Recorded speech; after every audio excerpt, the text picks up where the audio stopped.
Good evening, everyone. Welcome to the last session for the day.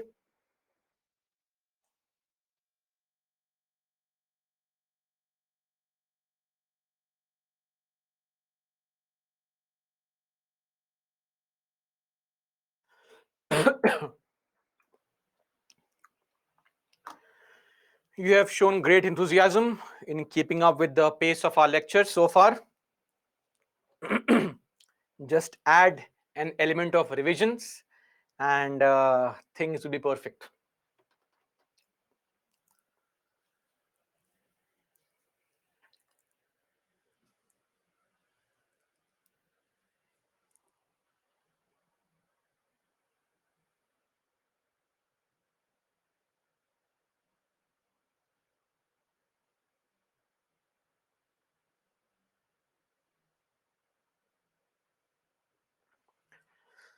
Okay.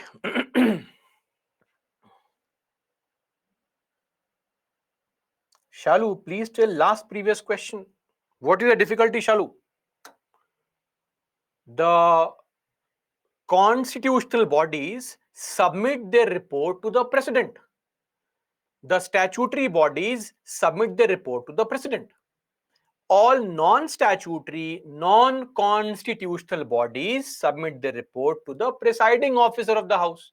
So the PAC submits the report to the presiding officer of the House, right? Not the president. So the presiding officer will lay down the report in the parliament. Hence, 3 cannot be a part, or sorry, 2 cannot be a part of the answer. Priyanshu, this is the first class. Oh, welcome, Priyanshu.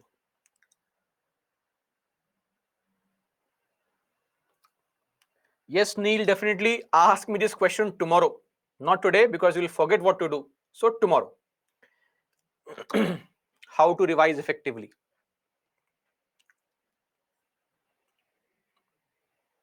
Okay, guys, should we begin now? Our discussion on the state, the executive at the state level. Bhavi, my panchayat lecture was missed. Bhavi, panchayats we'll discuss tomorrow. So, states executive.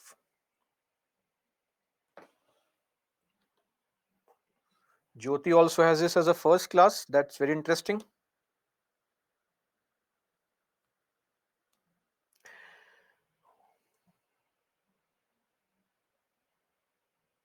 Genial's first class. Great. So many people have this as their first class.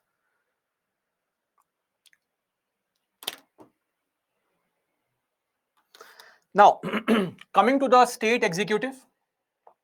See, the state executive begins at the same point where we had the central executive. Central or union executive was part 5. States is part 6. Okay.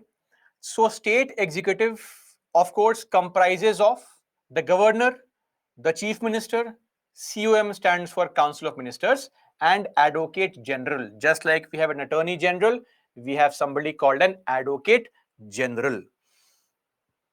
Okay. Now, we'll begin our discussion with the very first topic. The first person here, the body here, the constitutional post of the governor of the state. So, governors, Article 153 says that for every state you need to have a governor. There is a governor for each state. So, let's start with that only. Article 153 says governor for each state. However, we can also have the same governor for more than one state. That's also possible.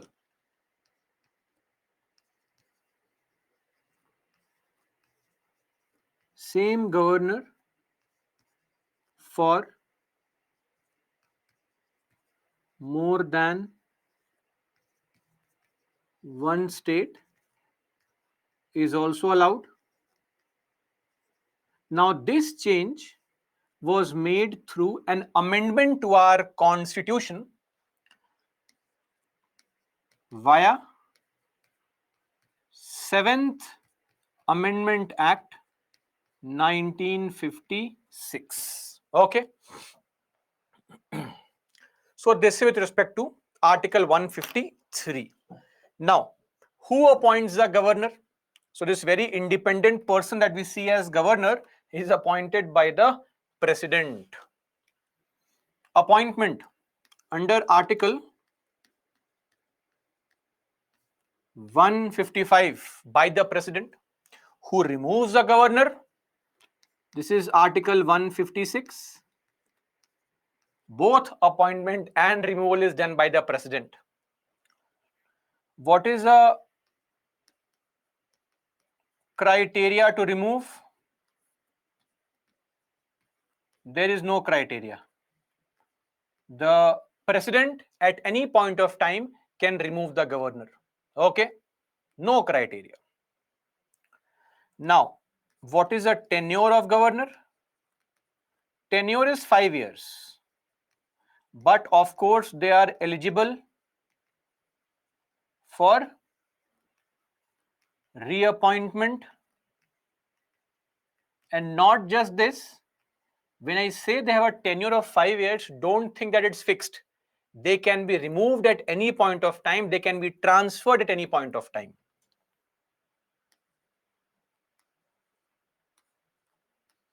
Can be removed or transferred anytime. So this is the governor. No stability of tenure, nothing. They are completely dependent on the big boss, the president, or in reality, the prime minister. So you may feel that the governor is some kind of central government employee only, right? But Supreme Court has jumped in and said, no, no, no. Please don't think of governor as some kind of central employee. Supreme Court, in a very old case called Raghukul Tilak case of 1979, has said that governor's post is an independent constitutional office. Governor's post is an independent constitutional office. So this governor's post should not be seen as some employee of the central government, though we know very well how independent the governor is in taking the decisions. So let's not discuss that, uselessly making allegations on such an important post, but that's a reality. That if you are appointed by somebody and can be removed by somebody, you owe your allegiance and loyalty to that person only, right? That's there. Now, beyond this, what are the qualifications to be a governor? So, this is a qualification to be a governor. Article 157 provides for qualification. I think in the very first class I had told you the qualification. What is the qualification? Two qualifications. Your age should be more than 35 years and you should be a citizen of India. That's it. No other qualification mentioned in the constitution. Just these two qualifications. In fact, a lot of you sitting here, if you clear the examination, become IAS officers, you can very well be appointed governor after retirement, right? That's motivation for today. So please study well, clear the examination in case you want to be a governor in future. Because at one point of time in 2012, out of all the states, I think 12 to 14 states governors used to be retired IAS officers. So that is today's motivation, right? So please clear the exam, get the best score, become governor in future. Fourth highest in the order of precedence. Okay, that's the governor. Now, As far as the governor's independence is concerned, there was a commission called Sarkaria Commission. This commission was formed in 1983 and continued to give reports till 1988. It published its first report in 1985.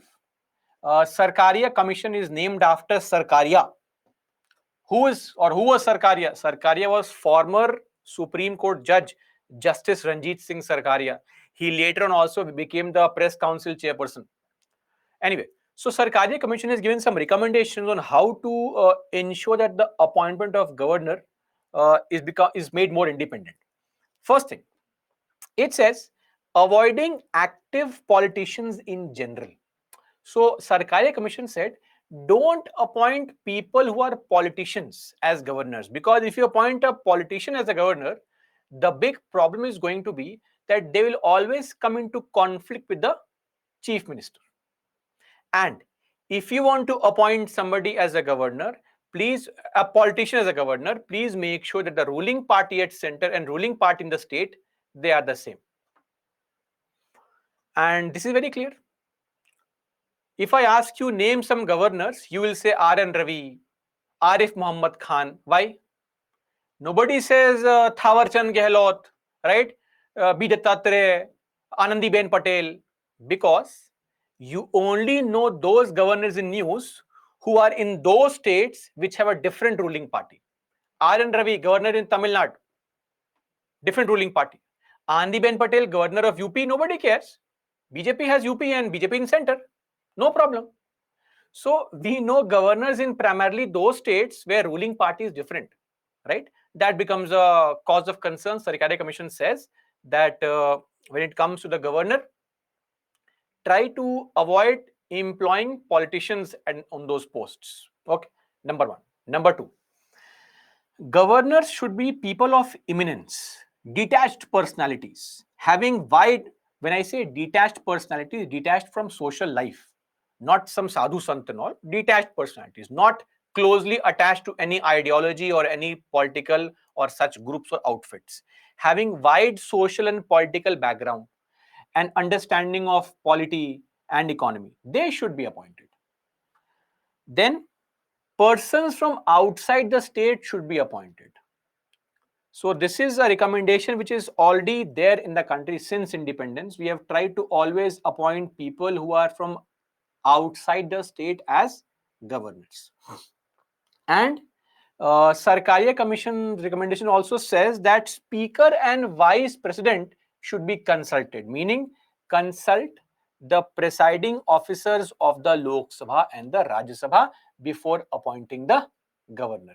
Now, there is one more element of appointment. When it comes to appointment by the president, but there used to be a conventional practice, it is not followed.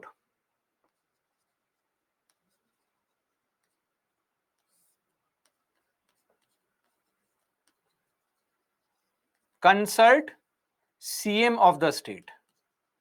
Sadly, nobody is following it. No CM is consulted before appointing the governor. But initially, this was a very important convention. So the makers of our constitution said, we have to follow this convention. Please appoint governors after consulting the chief minister. Sadly, it has never happened. So these are some of the recommendations when it comes to the governor. Making the person more independent is our idea. Now, conditions for governor's office. He shall not be an MP, MLA, MLC, of course. He should not hold any other office of profit, and his emoluments and allowances cannot be diminished during his term of office. Okay. Now, one more thing. Governors also take an oath. Oath is administered by. Time for quick revision. Tell me who administers the oath to the Indian president. Write quickly. Don't waste time. Who administers oath to the President of India? Most of you are writing the correct answer. Right answer is CJI.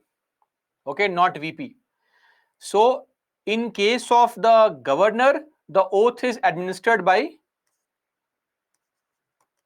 Chief Justice of the concerned High Court. Okay, not the president. And this oath is mentioned under Article 159 of the Indian Constitution. Okay. Now, one more thing. Salaries and emoluments of governors are determined by the parliament.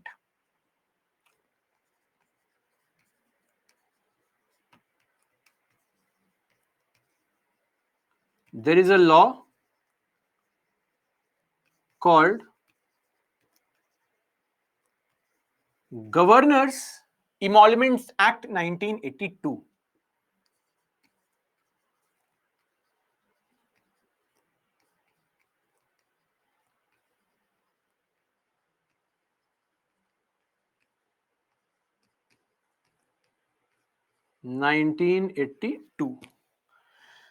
So this is where you modify the law and salary of governors can be increased.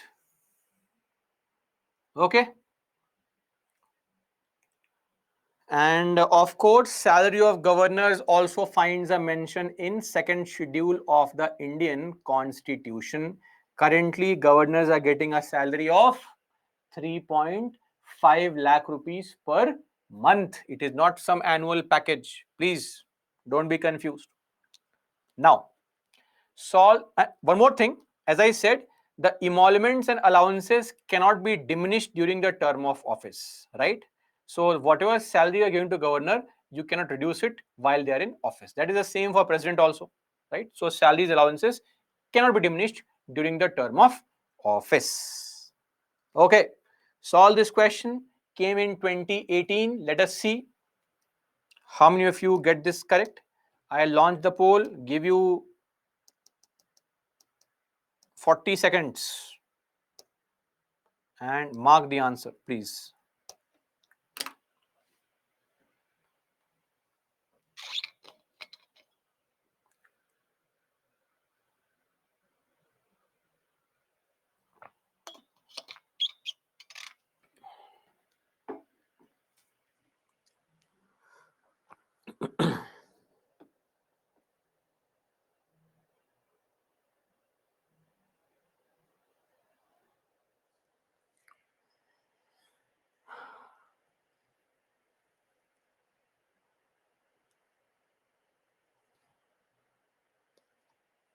Done.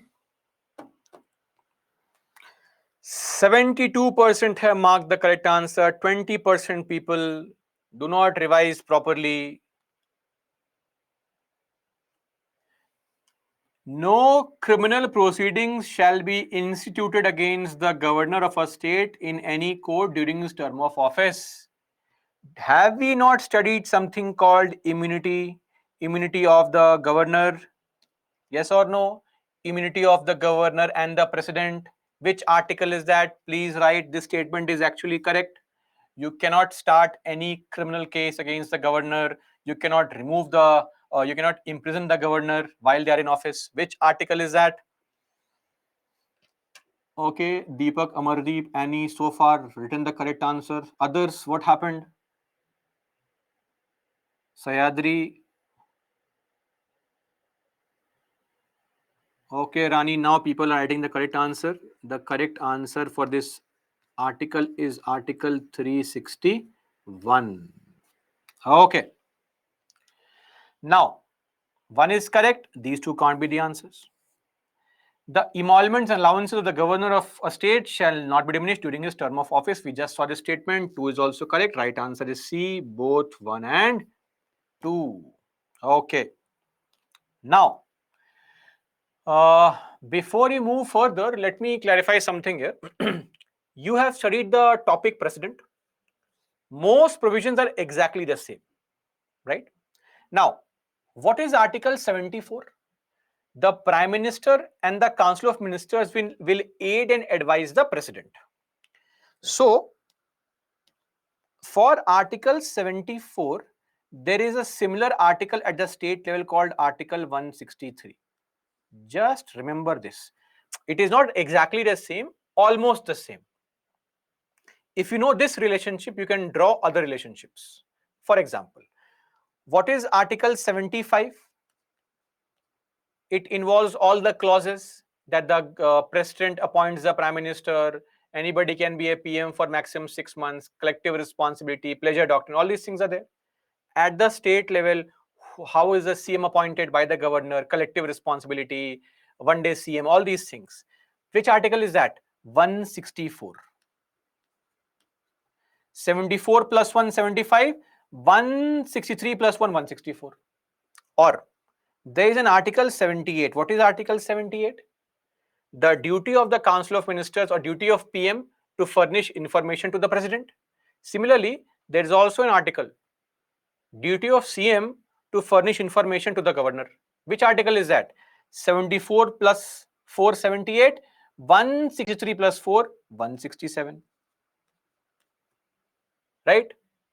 Or there is an article called Article 72, mercy petition of the President, mercy powers, clemency power.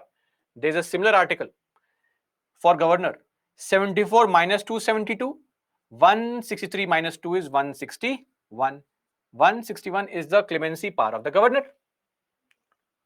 Article 76. What is Article 76?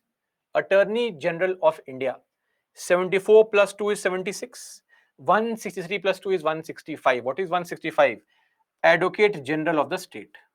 So just remember this and you can draw a relationship here for other provisions. Okay.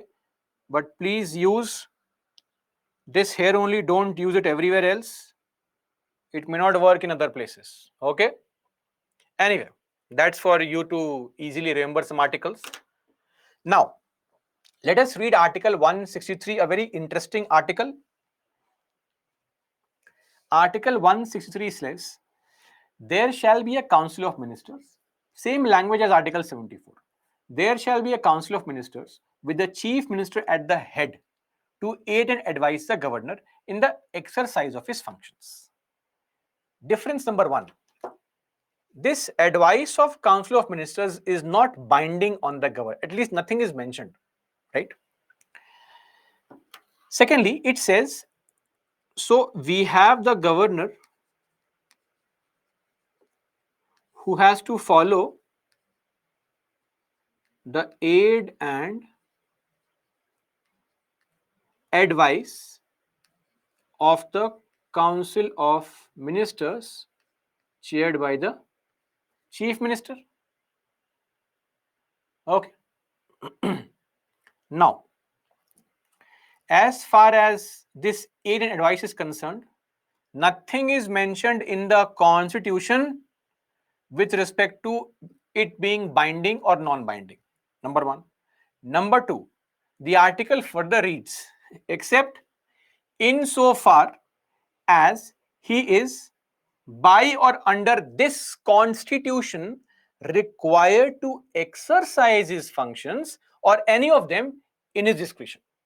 So the article says that, guys, I, as a governor, am bound, not bound, I have to follow the advice of Council of Ministers. But in the constitution, if it is mentioned somewhere, then I can use my discretion also. I can perform some tasks independently also. It is clearly mentioned.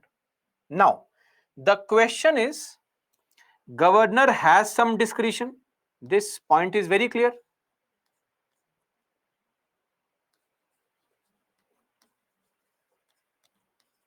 Discretion available. Yes or no? Now, when the discretion is available, my simple question is, who decides whether something is a discretion of governor or not? Who decides? Let's read the second part of the same article. It says, and please follow, if any question arises, whether any matter is or is not a matter where the governor is by or under this constitution required to act in his discretion, if any question arises that I as a governor should act on my own choice or not, the decision of governor shall be final. I will decide that. So whether something is my discretion or not, my decision shall be final, and the validity of anything done by me shall not be called into question on the ground that I should not have acted on my discretion. Meaning what? The governor will follow usually the aid and advice of Council of Ministers. However, in the Constitution, there are some places where the governor has discretionary power, clearly mentioned. Now, who decides whether this power is my discretion or not? The governor himself decides.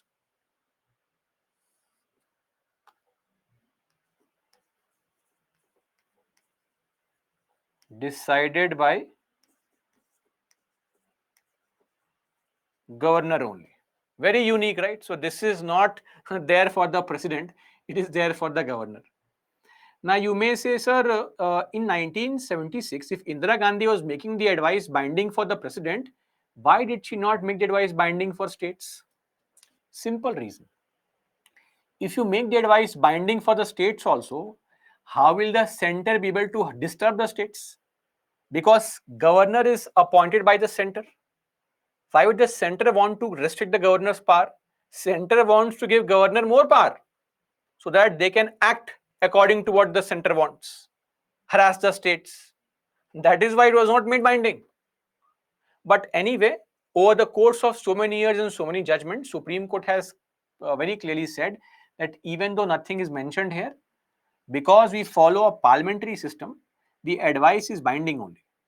And if the governors have tried to act over smart, the matters in the Supreme and High Courts have always been in the favor of the Chief Minister, and the governors have been told, sir, ma'am, please act according to the advice of Council of Ministers. You are not independent. It is a parliamentary system. In the parliamentary system, the real head is the head of the government, PM or CM, not the president or governor. Please. So the governors have to be reminded again and again that you are not the boss, you are just a figurehead. And yes, there are some discretions. When discretion is there, you please act on your own. Nobody is questioning. But otherwise, this aid and advice is ideally binding only, right? That is there. Now, coming to the functions performed by the governor. See, we will not go into details of all the functions because everything is the same.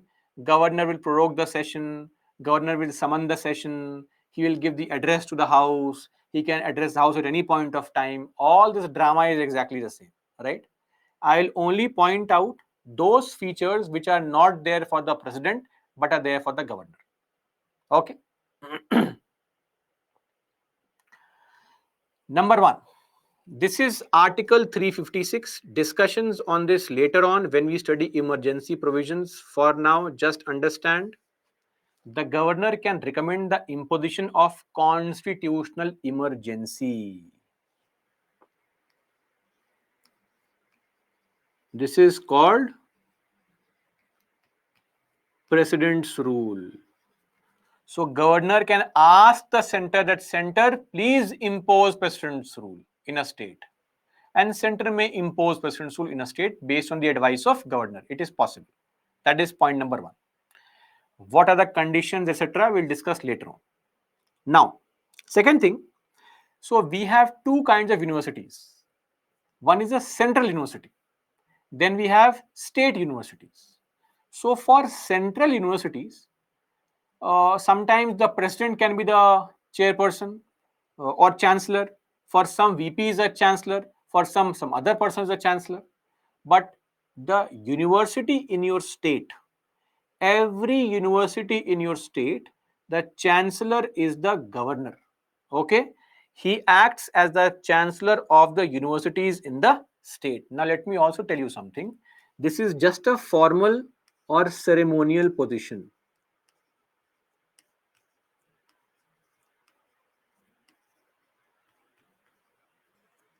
Meaning what? It is just a post wherein we will give you a nice post, sit, enjoy, come to functions, come to meetings, ceremonies, go home. Don't try to run the college because the real authority to run the university is the vice chancellor, right? And the government appoints the vice chancellor. So governors have no such power in running the university. I hope this point is clear. Please. Governors have no power in running the universities. It is a power of the vice chancellor who is appointed by the government, state government. It has been said again and again. Back in 2011, I believe, there's a very popular case. Devanand Kanwar, he recently passed away. I think he passed away in 2021, I believe. So Devanand Kanwar was the governor of Bihar in 2011. And he appointed 6 vice chancellors of 6 different universities in Bihar. Apart from this, there's also a problem. When he appointed the 6 VCs, the government had recommended some other names for appointment, but he went ahead and appointed some other people. This was challenged by the state government in Patna High Court that what the hell is this? We are telling him to appoint this person, Mr. A, he's appointing Mr. B. We are telling him to appoint Miss C, he is appointing Miss D. What the hell is this? And that is when Patna High Court cancelled all the appointments made by governor and told him that, sir, relax, just calm down. You don't have the real power. This is a power of the state government. Please don't disturb them. Let them appoint the VCs. That's what the High Court said. It cancelled all the appointments, which goes on to say that the governors hold the ceremonial or a formal position vis-a-vis the chancellor of the state universities, not private public universities. Okay. Then come the legislative powers. So what are these legislative powers? Number 1, the governor nominates 1/6 of the, just like the Rajya Sabha. In Rajya Sabha, the president nominates 12 MPs. Similarly, in those states which have councils, how many states have councils? 6 states have councils. In those states which have councils, the governor nominates 1/6 of the members from amongst persons who have special knowledge or practical experience in things like literature, science, art, cooperative movement, and social service. This is one extra field that is not there at the central level. Okay, cooperative movement. So that is there. Legislative power. Then we have ordinances, just like the center at the central level, similar to president. What is the article for the president? Can somebody please write the article? Ordinance. Dhaval, Gulam, Yash, Shalu, Shitij, Annie, Rani. Very good here. Excellent. Article 123. Others also. Great. Not a single wrong answer so far. Similarly, we have 2 and 3 for the governors.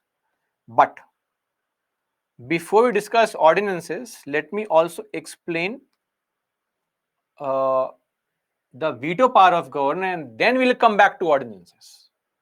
Right? So what is the veto power of governor? Exact same veto power. One more thing, just to add this point, it is no longer required, but you should know that at the central level, the president had the power to nominate 2 Anglo-Indians. That power has also ceased to operate now. Here also, plus the governors could nominate 1 Anglo-Indian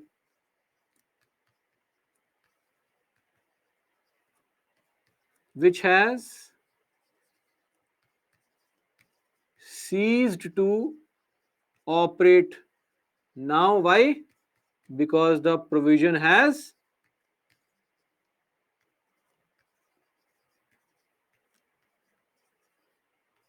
expired. So that's there. So coming back to, as I said, the legislative powers of the governor. So what are the legislative powers? These powers are mentioned under Article 200. The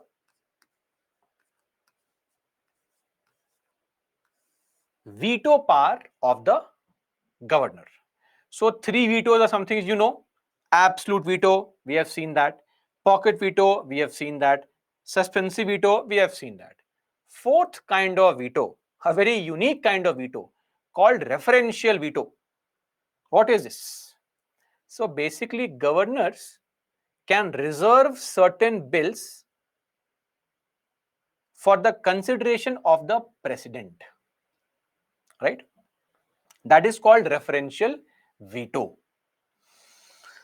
So what happens is, let us say the state legislature, SL stands for state legislature. State legislature will pass some bill. That bill pass a bill. That bill goes to governor, right? Now, the governor can use veto powers, or the governor can reserve certain bills for the consideration of the president, meaning central government. So here, governor, if he or she feels like it, may reserve for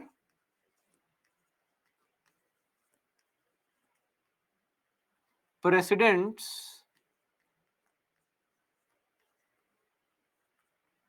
consideration. Okay, that's it. Now, at this point of time, when the bill goes to president, and the moment the governor reserves the bill for the president's consideration, governor's task is over. Now the bill is between the state legislature and the president. On reserving the bill,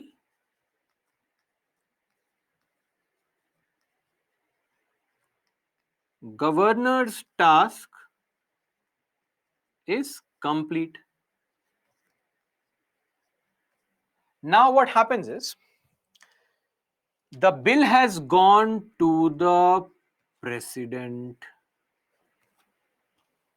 Okay, bill has gone to the president. Now the president can use all the same things. He can do absolute veto, pocket veto, suspensive veto. Now coming to suspensive veto. So the president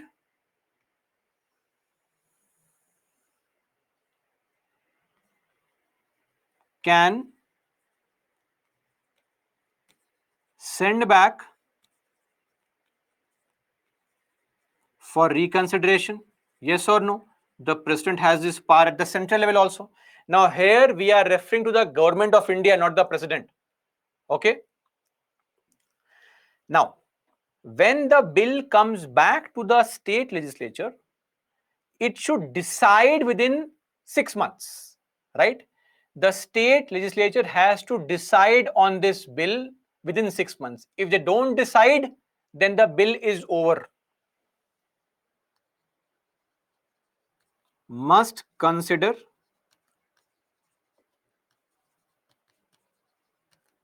within 6 months. If the state legislature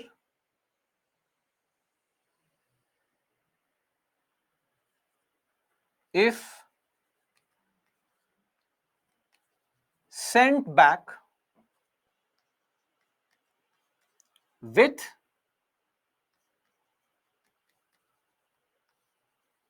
or without changes.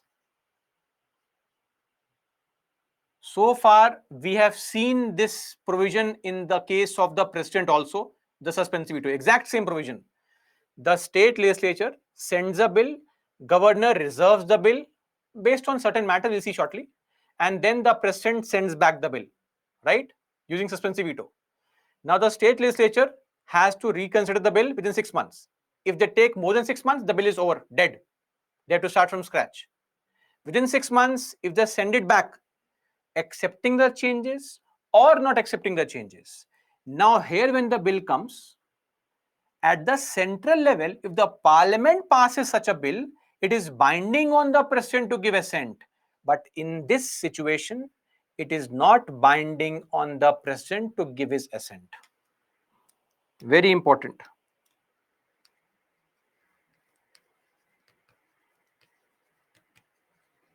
Not binding on the president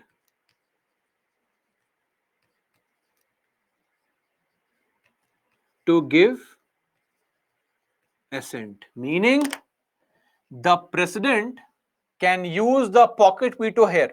So he can use two vetoes together, suspensive and pocket. It is not binding on the president. He can very simply and very easily use the pocket veto here, again after using suspensive veto. But this is only in the case of the state. It is not for the central level, of course, we know it. This is what is called referential veto. This is mentioned under Article 200, a very unique concept, and this provision has actually been borrowed from Canada, right? So if you look at the Constitution of Canada, don't look at it, I'm telling you simply.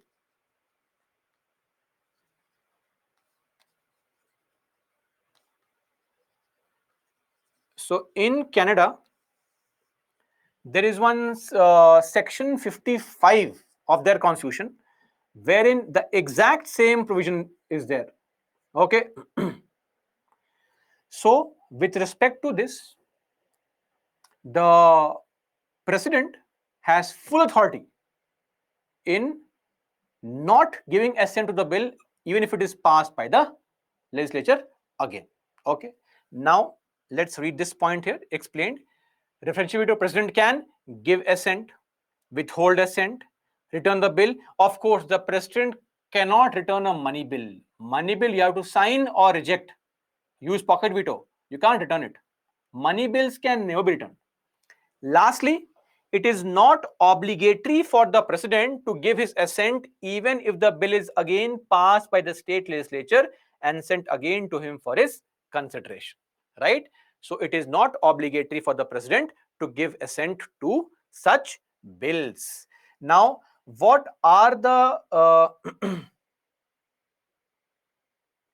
there is no break now, guys. We'll finish the class at 8, right? So there is no break as such now.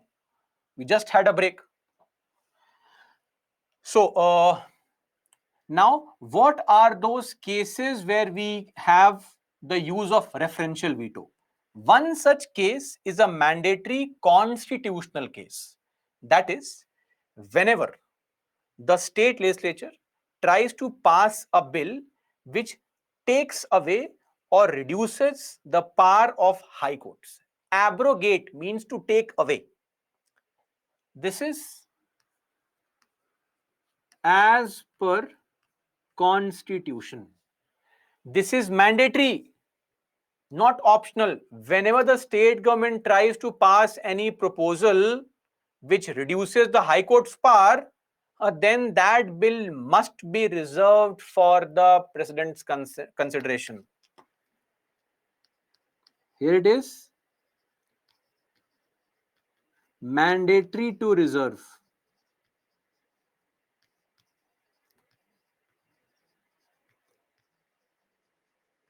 For the president's consideration. Otherwise, it depends on governor. In all these cases,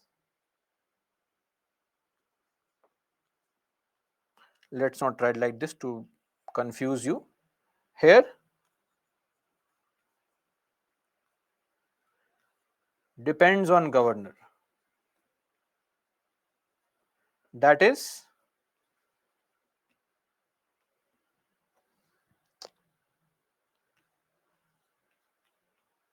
discretion.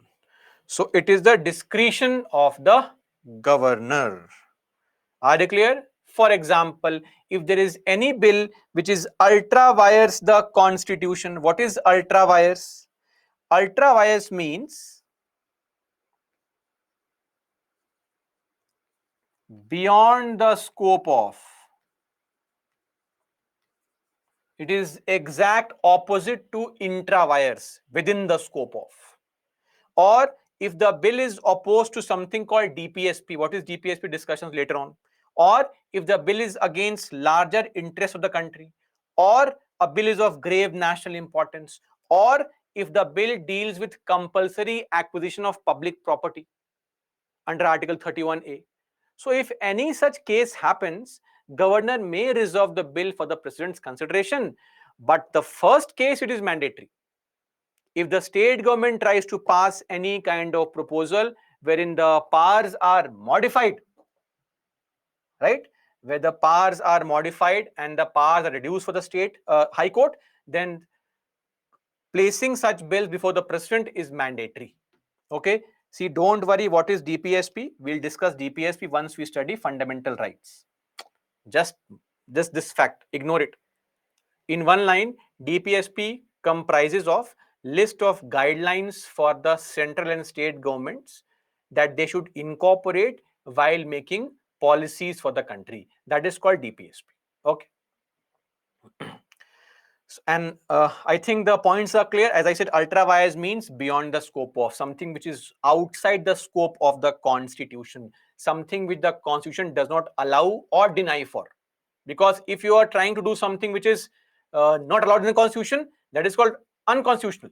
But something which is not mentioned in the constitution, something where the constitution is silent, and you try to bring a bill on that, let's say cryptocurrency, then that bill has to be reserved for central's consideration by the governor, if the governor wants to. If the governor wants to. I hope this point is clear now. That is called the legislative power, the referential veto of the governor. Okay. So that is all. Let's see. I'll be discussing the questions now. In case we have time left, we'll again come back to it. Or else we'll continue tomorrow. So coming back to our questions, first things first, whatever questions you have that I will be discussing here, they are all already recorded in the tablet. So the detailed discussion on that is already in the tablet exhaustively for a number of hours. You should watch those videos. I had said earlier also, watch those videos and then address the question. Okay, I hope you have been following it. Point number one. Till 2016, the questions were not of 150 and 250 marks. They were of 200 words. So now if you're writing a question from 2013 to 2016, please write those questions in either 150 words or 250 words. Practice in that only. Don't write in 200 words. Okay. Now, a question was asked in 2014. Please understand reason number one, why this question was asked. Instances of president's delay in commuting death sentences has come under public debate as denial of justice. Instances of president's delay in commuting death sentence. So president has been taking too much time in commuting death sentences. Remember, commutation of death sentences. This has come under the public debate as justice is being denied. Too much time, you're taking too much time.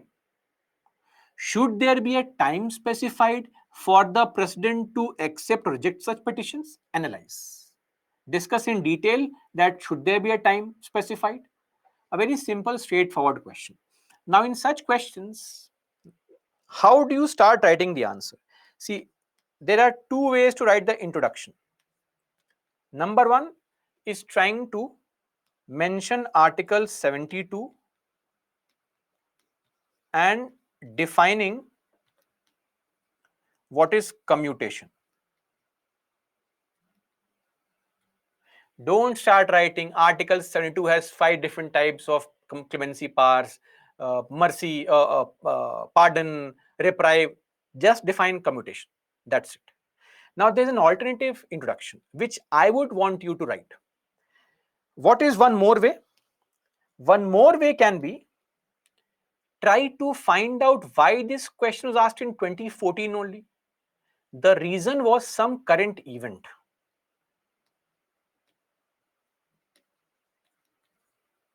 What was the current event? In 2014, we had the Shatrughan Chauhan case. If you can write this in the introduction, it would be amazing. This would help the UPSC evaluator in understanding you as well. That see, this fellow, he or she knows the reason behind the question, which we call as context. If you can give the context in the introduction, you have already won the heart of the evaluator.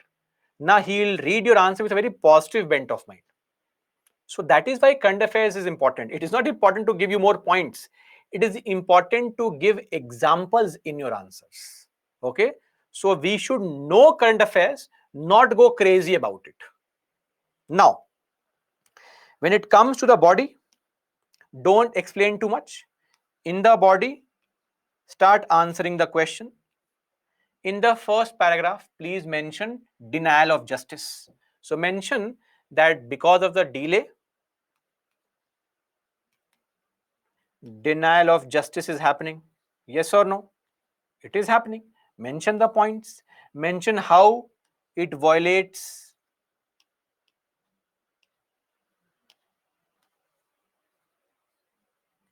the right to life. It causes, I think we have discussed all this, mental trauma. It also is dehumanizing, not treating the prisoner as a human being. It amounts to double punishment, right? All this is happening. So, this is there as a problem. Too much time has been taken. Now, in the body, only second paragraph, please write. Should there be a time frame or not? Now, herein comes your suggestion. So, please write ideally there should be a time frame, right? Maybe a notional time frame can be there. What is notional? Ideal time frame. So please understand, when you are giving any suggestion, don't say there should be mandatory time frame. Government, come on, do it. No, you're not the boss here. You are giving orders to a sovereign government. Please, don't give orders to sovereign government. Give your suggestion should be suggestion only, not order. Ideally, most likely, right? So ideal time frame could be around 6 months, whatever you are comfortable in. 3 months, 6 months, that's it. Now, we know very well that the government, the home ministry is busy. So we know that this could be a challenge. So I can also add, beyond which delays must be explained in the parliament. But if you are having a delay, if you take more than 6 months, please tell the parliament what is this delay. Accountability, right? So that is why if you write this element, you will showcase that, see, I am empathetic to the viewpoint. I know that home ministry is not free and idle. They have hundreds of things to do. The entire country's security is in your hands. You can't waste time like this. So if there's a delay, please explain reasons. No problem. You give reasons. If the parliament is okay, we are okay. No problem.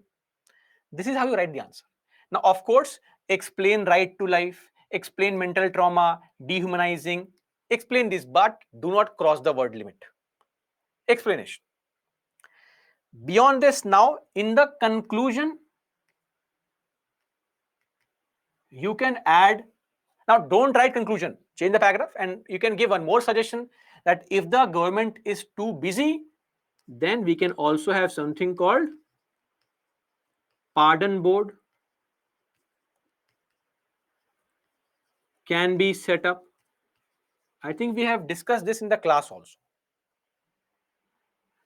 Here also, please write pardon board can be set up, may be set up, consisting of retired Supreme Court judges, social activists, etc. Option, leave things open. Nothing is final. You are giving a suggestion. It should seem like a suggestion only, not an order. And you can close by simply saying, because eventually justice delayed is equal to what? Justice denied. Simple. This is, elaborate this and you have the answer. So this is going to be the explanation for this particular question. Context is important. Now, one more question asked in 2015 from ordinances. Please understand this question now. Resorting to ordinances has always raised concern on the violation of the spirit of separation of powers doctrine. A very beautiful statement. The question itself accepts this problem that if I am resorting to ordinances, right, this ordinance is always raising concern that separation of powers is getting violated. Always. That is happening. While noting the rationale, please write the reasons justifying the power to promulgate ordinances. The question says, please give reasons, justify why the power to promulgate ordinances is given. Give reasons. Also analyze whether the decision of the Supreme Court on the issue have further facilitated, helped the government in resorting to this power. Analyze whether Supreme Court judgments have helped the government in further misusing ordinances. Really? And finally, should the power to promulgate ordinances be repealed? Now, this last question itself has the answer. Now, don't write yes and run away from the examination. Elaborate. The statement, the very first statement says, resorting to ordinances has raised concern on that it violates separation of power. Why? Because the government is making a law. Ideally, the parliament should make a law. Yes or no? But the problem here is, the second statement from here, it asks us to justify the power to promulgate ordinances. If you are justifying the power to promulgate ordinances, how can you say that we should repeal ordinances? We can't say this. I have just justified the power to promulgate ordinances. I cannot repeal it. I will give some cautionary steps to prevent misuse. Difference. So in the introduction, write article 123. Now see, here article writing will become important because this question is an ordinance. If you don't write the article, the evaluator will come to know that you don't know the article.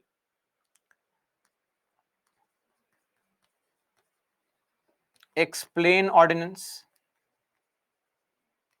Okay. Now, in the body, first thing, please write the issue of separation of power violation, how the article or how the ordinance power violates separation of powers. Okay. Second part, the body, you have to justify need for ordinance. Don't you think ordinance is required? Is it a joke? What if there's a pandemic? We can't meet only. What if there's a war going on?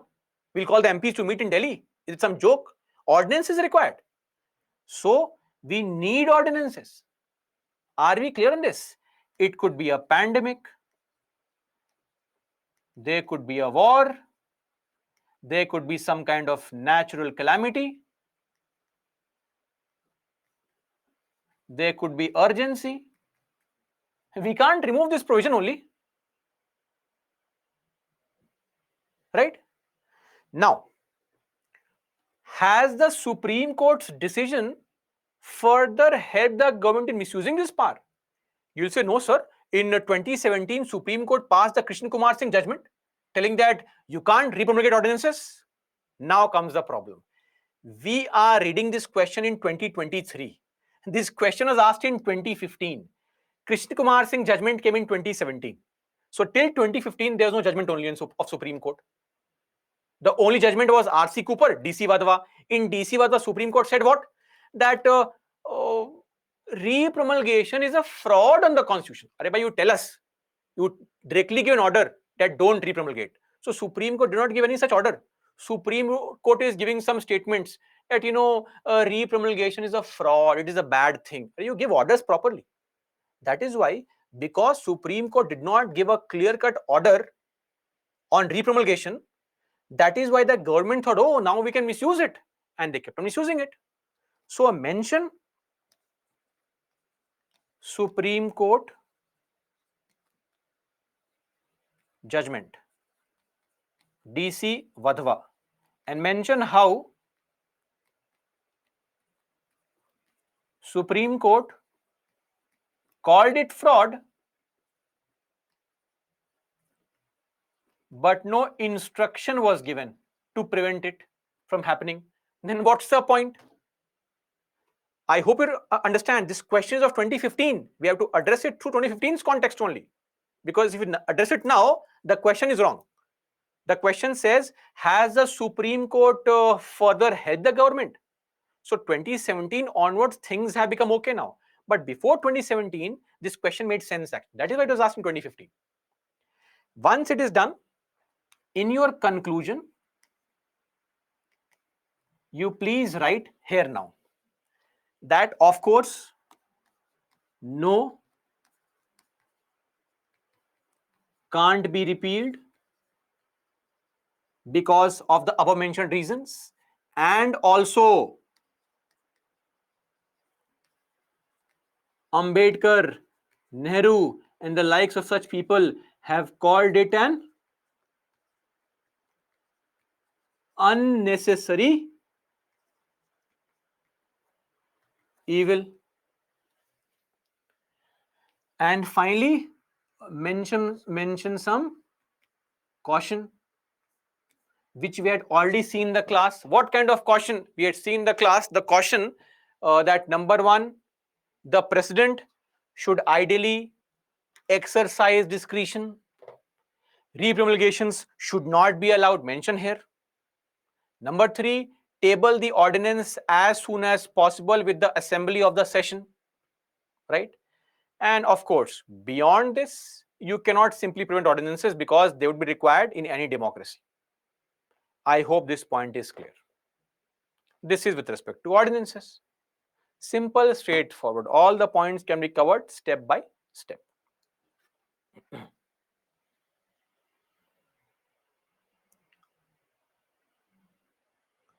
Guys, for all those for whom this is the very first class, a lot of these words would be very generic words which others are aware of.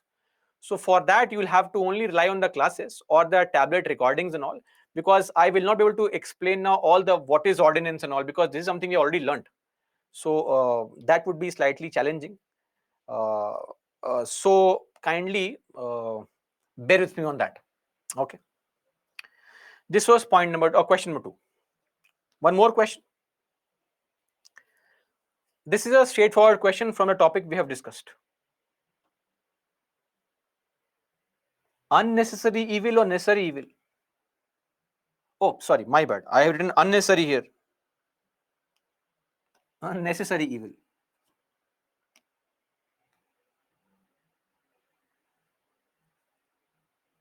Necessary evil. Okay. So coming to next question. The size of the cabinet should be as big as governmental work justifies and as big as a PM can manage as a team.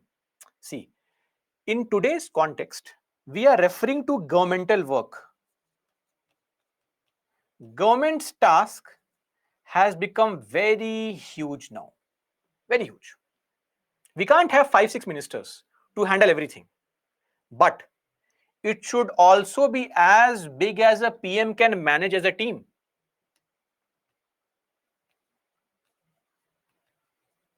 Managing Council of Ministers or the cabinet, that's also important. We cannot have 70, 80 cabinet ministers. How will the PM manage them as a small team? How far the efficacy refers to efficiency of a government then is inversely related to the size of cabinet, meaning larger the size, lesser the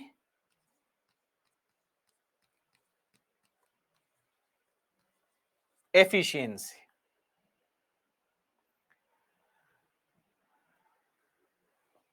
So larger the size, lesser is the efficiency.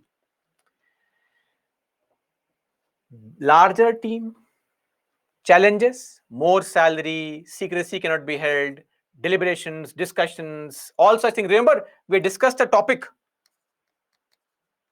called size of cabinet, finding the balance.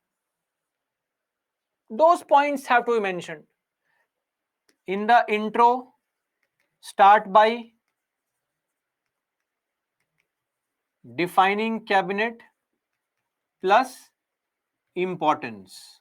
So couple of points on what are the tasks the cabinet performs. That's it. Don't write a huge paragraph on all the functions of cabinet. In the body, mention issues with a large sized cabinet. We have already covered this in the class. Then next paragraph also write however,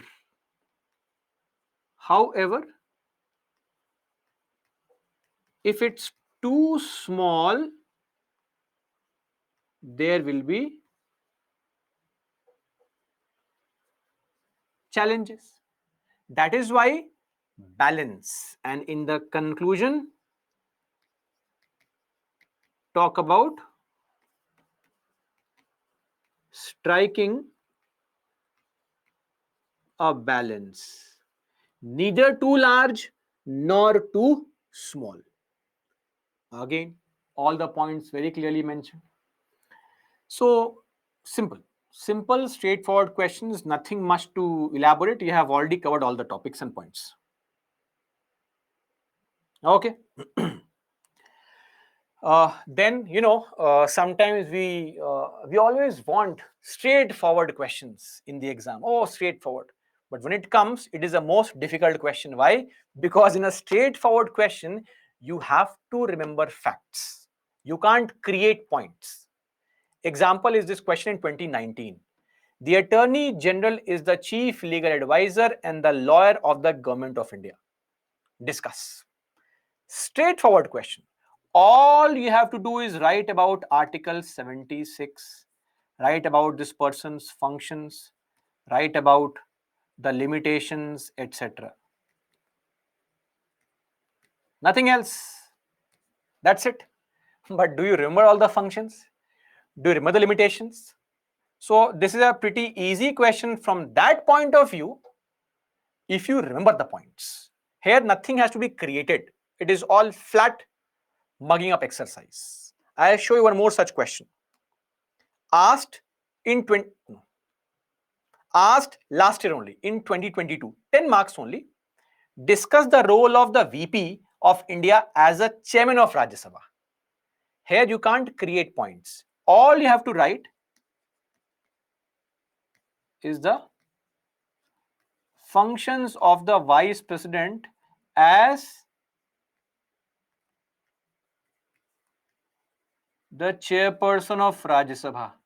Exact same functions that we saw for the speaker. And then write also exceptions, that is money bill, No power over money bill. Also mention no power in case of joint sitting. This is a very difficult question actually, because you have to mug up all the points: secret sittings, right, decorum of the house, final interpreter of the rules regulations, deciding on privilege motions, etc. So mentioning all these points is very, very important, right? So the more you know the points, the better your answer is. It's a 10-marker question, nothing much required to explain here. You just have to mug up all the points and vomit on the paper. That's it. One question asked in 2020, 10-marker only, small one. Once a speaker, always a speaker.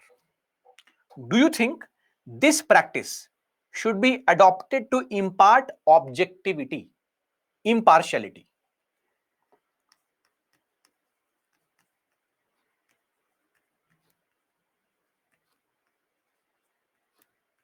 To the office of the Speaker of Lok Sabha, do you think we should adopt this kind of practice to make our speakers more independent? So here, in the intro, you please explain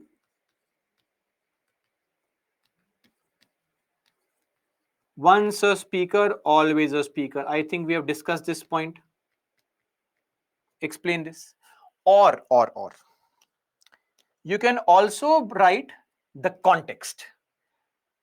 That would be a better introduction. What is the context? In recent times, the role of the Speaker of Lok Sabha has come under question. How? Because the Speaker is simply passing the bills, not allowing for detailed discussions, right? Seemingly favoring the government. So, quoting recent examples of Speaker's behavior. For example, it could be Article 370 discussions. It could be farm bill discussions. The speaker has not really adhered to the basic norms of allowing the opposition members a due chance to question the government. That can be your introduction, linked with the current affairs. If you write this as introduction, then you can, in the body,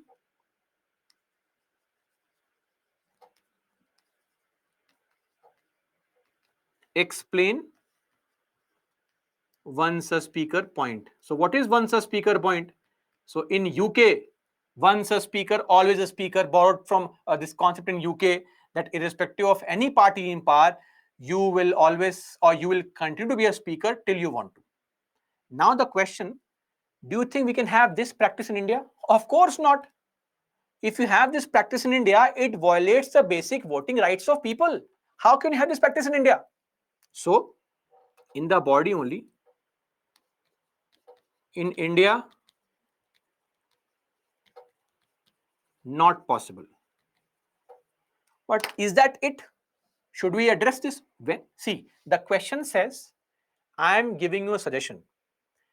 In the country, speaker's role is under question. So can we have this concept of once a speaker in our country? You are saying, no, not possible.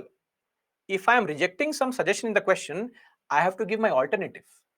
Because I am accepting in the question answer only that recently the speaker's role has been compromised. So what are my suggestions? Then give suggestions. Okay. Write your suggestions on how to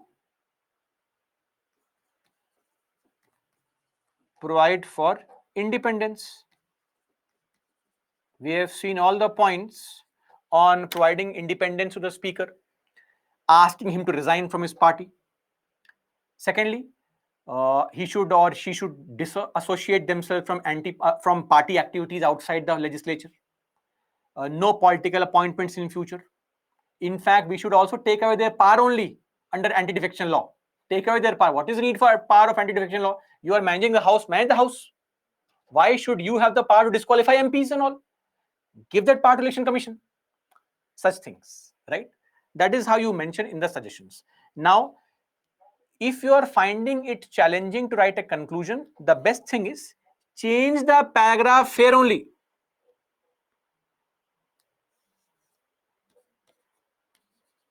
This can also be made a part of conclusion. The best conclusion is a way forward, because you cannot plan and think on a conclusion every time. So it is very, very likely that you will get trapped in thinking on some creative concept of conclusion. So what I would suggest is that you better write the suggestions in the form of conclusion. It will save the time that you are devoting into creating some kind of topic. Okay. Anyway, so that is there with respect to this question also. Now,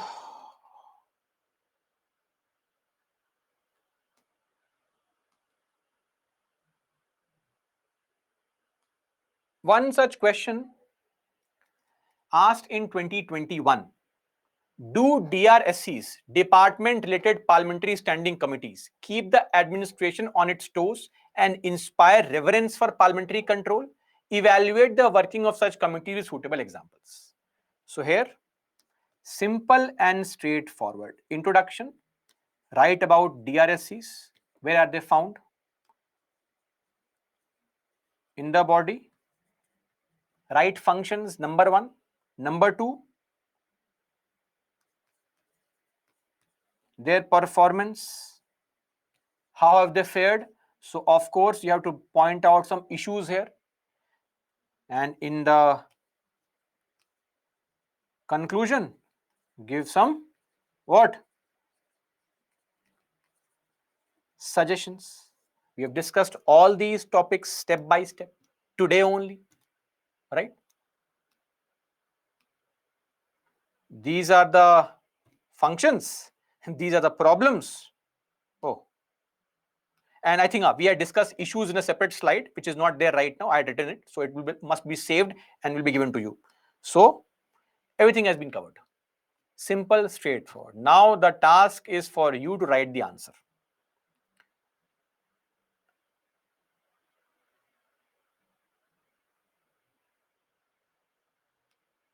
Okay.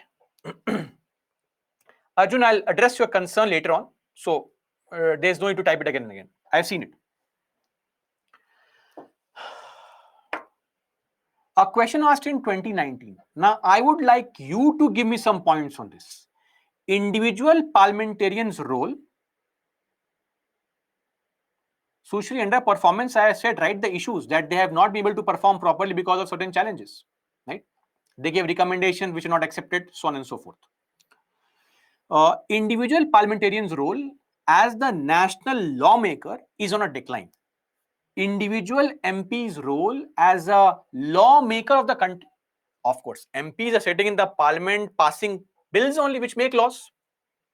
It has been on a decline, which in turn has adversely means negatively, impacted the quality of debates and their outcome. Discuss. So you have to here give reasons why debates not happening. Why do you think the MPs are unable to act as lawmakers? Please tell me. Let's see how many points you can think of. Why are we not having proper discussions in the parliament? Please tell. Anti-defection law. Okay. Under ADL, we have something called whip. So that's problem number 1. Government's majority. Okay. Government has a majority. They don't let you discuss things only. What else? Irregular sittings. Not known about law terms. lack of expertise. Okay. Membership is a problem.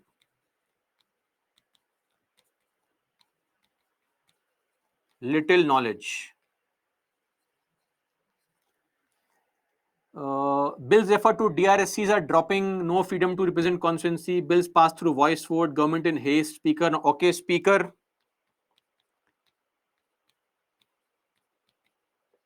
Partial role of presiding officer.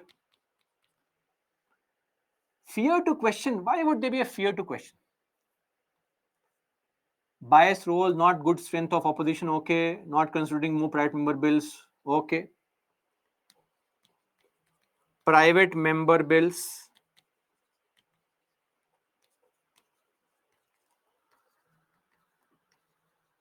Not discussed properly. Lack of support, weak opposition. It's all there. Okay. Frequent disruptions. Let me add some more points. That's there. Or use of ordinances. That's there. What else? Very important. See, the governance has become technical now. MPs are not experts. Increase in the technicality of governance.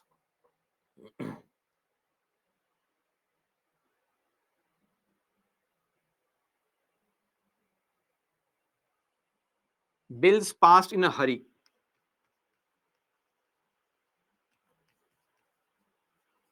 Bills passed in a hurry.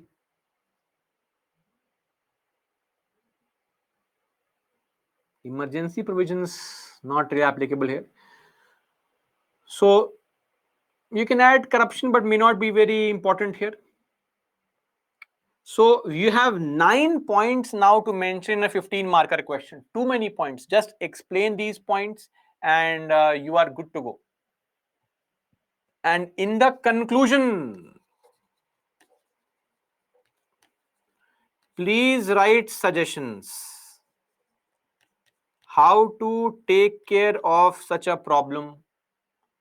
Like, we have to have some educational qualification for members. The presiding officers should become more impartial, right? Proper time for private member bills discussions. Disruption should be avoided at all costs. Minimize the use of ordinances. Providing technical training for our MPs, right? So all these are things that can be done with respect to our conclusion. Okay, simple. So this is how you address this question also. So this was more of a thinking question, right?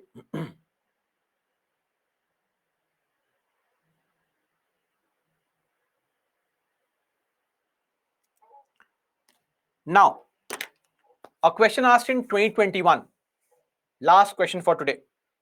To what extent, in your view, the parliament is able to ensure accountability of the executive in India? Aniket, government's majority point of view here basically means since the government is in the majority, there's a weak opposition. So they take over the complete discussion in the house. So it's difficult for the opposition to raise genuine concerns and questions because of the overwhelming majority. That is why. So to what extent, in your view, the parliament is able to ensure accountability? You tell me. Firstly, write the tools to ensure accountability. How does the parliament ensure accountability? We have government formation, yes or no, in the Lok Sabha. We have bills, their passage in the Lok Sabha. Then, of course, various motions are there. No confidence motion is there. adjournment motion is there, so on and so forth. Then we have question R, we have 0R. Are they there? Yes, of course. Then we have the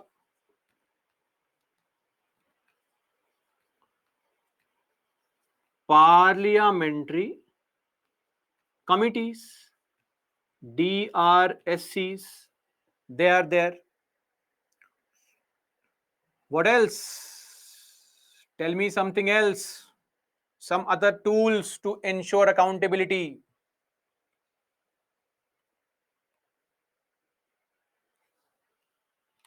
What are the other tools to ensure accountability?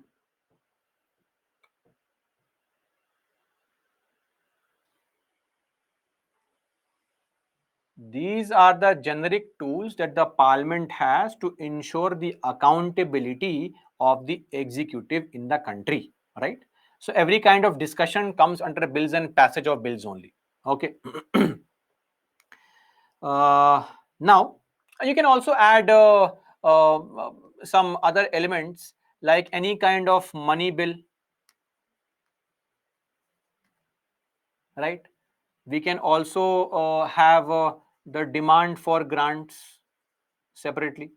So you cannot really spend money without the parliamentary authorization. So you can also add here Article 266 clause 3. Now what is this article? This is the article which says that what? The no amount can be spent, can be appropriated from the CFI except without the authorization of the parliamentary law. So law has to be made to prevent the or to take out money from CFI. What else? Sorry. So when you have all these elements, so strong opposition can come here only. Or you can, if you want, you can write separately. If you have a strong opposition to effectively question the government, these are all tools, right? Now we'll have to assess these tools and write to what extent in your view the parliament is able to ensure accountability. Mention, see, when it comes to passage of bills, we have detailed discussions happening, motions are raised at various points of time, we have debates extensively in the question hour, right? Departmental standing committees prepare reports, demand for grants are voted by the parliament. However, now change the paragraph, right? However, in the recent times, the role has been compromised. Why? Because the government has overwhelming majority, which has reduced the opposition to being very weak, right? Then not many bills are being referred to parliamentary committees. Mention that data here. Interrelating topics.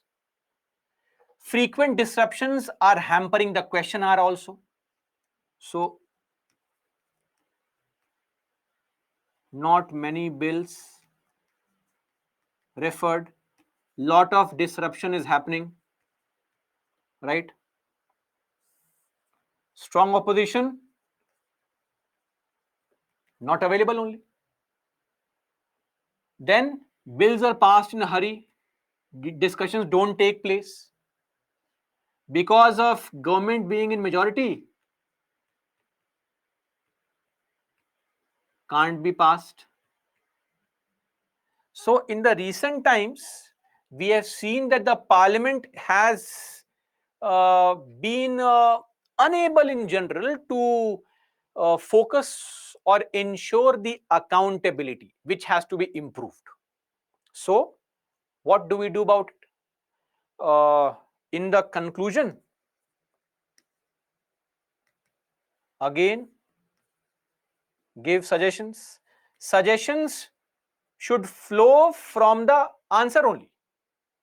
More and more bills, a discussion time on bills has to increase, right? Question hour and 0 hour should not be disrupted, right? Bills should be sent to parliamentary committees mandatorily, right? The opposition should be given adequate opportunities to raise questions and concerns. Speaker playing a very important role. So all these things have to be addressed in the answer to make your answer more comprehensive. This is a 10 marker only. We have too many points. Don't explain too much. Write more points. Always, when it comes to this issue, that should I write more points or should I explain more points? We will always write more points without explaining them. Write more points, incorporate more points, explain less. Okay? If it comes to a challenge between writing more or explaining more, always write more points. That is going to fetch you more marks. Right? This is all that we need to discuss as far as the questions are concerned. See, I would like to also suggest to you that we have all these videos recorded. You have to take the effort. So I don't want to show my disappointment, but the first 10 questions we solved today, it was slightly disappointing for me to see the performance uh, because those were simple questions.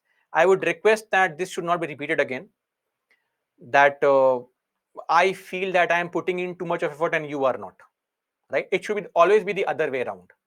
Come prepared, mug up as many times as possible. So somebody was asking me on how to revise properly and all. See, as far as revision is concerned, a very important element of revision is reading the same thing again and again. When you read something for the first time, it is very entertaining, interesting, right? But the real problem starts when you start reading it again. But that is where you are going to consolidate that topic in your mind. So without multiple revisions of the same topic again and again, you will not be able to remember it. Try to download various test papers from various places, solve those questions, right? You have plenty of question papers, mock tests of various organizations available. Download them, solve it, solve more MCQs. The more MCQs you solve, the more you are forcing your brain into trying to recollect that point, entrenching that point in your mind, right? So this has to be incorporated. This is how you will revise. Same topic again and again and solving more questions. More the questions, the better the revision. And eventually you have to read these slides 10 to 15 times. No, I'm not joking. I'm not exaggerating also. Don't be surprised 10, 15 times. It is a reality. You will not be able to remember this if you revise less than 10 times. That's a fact, right? So please do it. Aniket, how many points in 150 and 250 words? It depends. As many points as you are aware of. My advice will always be the same. If you write more points, I will be more appreciative of how wide your understanding is. Explain only those points that you have thought on your own. Otherwise, standard points don't need any explanation. Okay. Shalu, if a member is elected a speaker, he will always remain a speaker. Shalu, this has clearly been taught in the class. You'll have to revise that. There's a definition mentioned there. Oh, please revise that.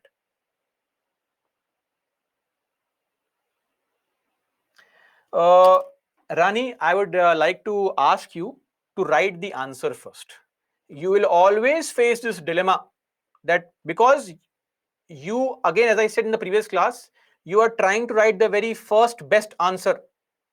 It is not possible. Start writing slowly and steadily. You will start comprehending more and more, understanding more and more. But you'll have to start from somewhere. So when you find faults in your answers being pointed out, those are the situations where you will be able to improve upon your answer. Otherwise, it will just be an exercise where I come, explain something, give you a structure, and go back home. Or you see some video, get some input, and that's it. Please don't wait to collect all the information, then start writing. It's a skill which needs to be refined, modified, developed on a daily basis. So we'll have to write. And you will see a change in your writing and understanding of the question only when you start writing on your own. Okay.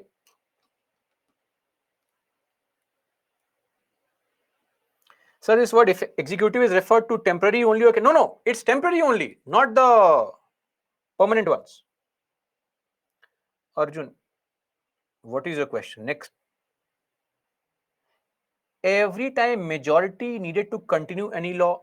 Continue any law? Law is always there. Once a law has been made, it continues forever until it is modified. So when you modify it, you have to take a simple majority. Okay. So many articles which are important. Any preference by you? No. Towards the end of every module, I am mentioning all the important articles, the content you have to remember. I'm not really sure what to do more there.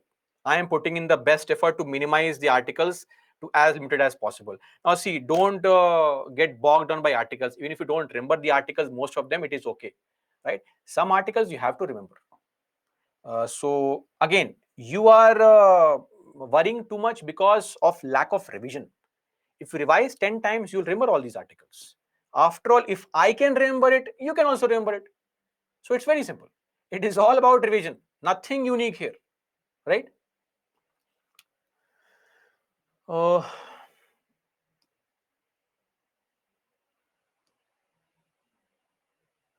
Priyanka, the last paragraph is always going to be the conclusion. The evaluator will understand it, right?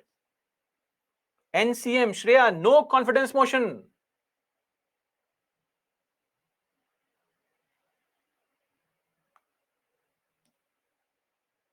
Can we here mention the ordinances? Yes, yes, you can mention ordinances.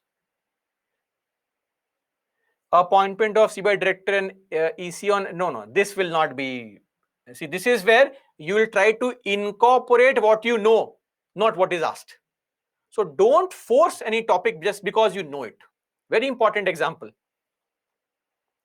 Okay. What else is left? What to remember if functions were asked? What to remember? So, see, frankly, it is very sad on the part of UPSC to ask questions like functions of these people. So, that's a big challenge, remembering functions. So, at least 5 to 6 functions, the most important ones you should remember for every such body. That should suffice. We can't go crazy for mucking up functions. And then you can also incorporate some more functions. The more you study, the more knowledge you'll have, the more you can think in the examination. Okay. That's also there, Shreya.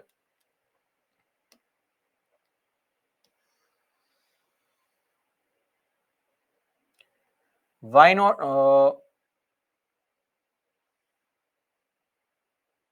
Clemency board, yes, yes, it can be mentioned, Deepak, no problem. You can mention the mercy pardon board.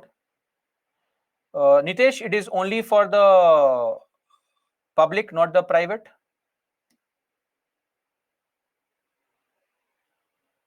Okay, what else do we have here? Shalu, using short forms, not really. Not really. Not every time. NCM, see, once you have used a short form, so in the answer, if you're writing an answer anti-defection law, write anti-defection law and in the bracket write ADL. Then you can use ADL, but not short form for everything. See, in the class, I'll use short form to save the time, but in the answers, avoid using very unique kind of short forms. If there is Supreme Court, SC is okay. High Court, HC is okay. NCM is okay, right? But for say ordinance, ORD, not okay. ADL, okay. CBI, okay. No problem. Some short form which are very common, okay. Garam Setti, IPC, not really important. Section 8.3 of RPA is very important. We'll come to RPA. That section 8 is very, very important. In fact, chapter 3, section 8, 8A, 9, 9A, 10, 10A, 11, extremely important.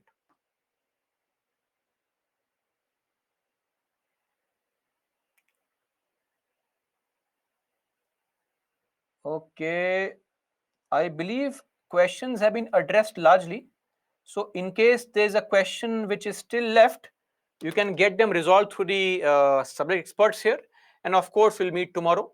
So till then, have a proper rest. Of course, expecting a revision right now would be a bit of a challenge, but still, I would request you if you could revise maybe once or twice in the morning tomorrow, that would be amazing. All right. And that's all for me, guys. Let's meet tomorrow. Till then, Jai Hind.